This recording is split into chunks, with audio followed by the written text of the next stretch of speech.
Okay, on the KZ Engage Connect, it works just like a touch screen does. If you get this code here, you hit this and you get a flashing code, the customer says the slide won't work.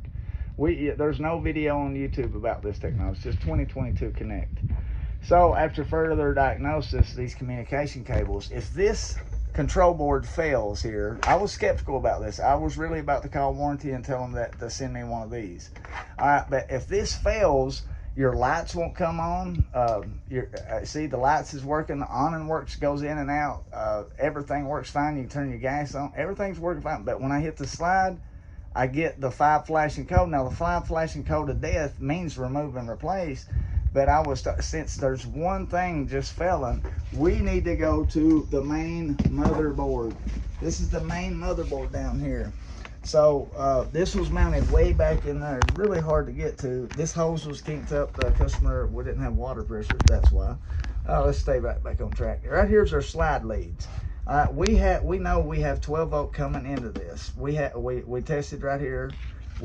For ground and positive. We know we have 13.7 coming in here, 12 volt coming up the side here. All right, when we probed down through here, we was having 6 volts, 4 volts, 9 volts, all kinds of funky stuff. So guess what? So we pulled our slide leads out and said, look, will this slide run if we just put 12 volt directly on it? Look here, slide going out, reverse the polarity. Let's bring that slide in and out. See? So we know our wiring all the way from here to the motors is good because the slide is going in and out perfectly fine. Now we'll run it out for the customer to camp.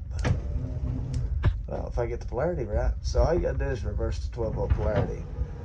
And when you hear the tick, tick, tick, tick, that means the slide's all the way out. Listen for the sound. All right. So I'm gonna have to call Lippert and get a new control board. A warranty will honor a new remove and replace. Sometimes if you lose power, like say this is a 3 slide control board, you can see they got 1 slide in, extend and retract, 1, 2, 3 slides for this, but we have a 1 slide RV. Most situations you can move down to the second pin and say, okay, we saved the board, we got power down here. This whole side's dirty. Remove and replace control board. And this same diagnosis on a touchscreen. All right, my Mobile RV Technical Services.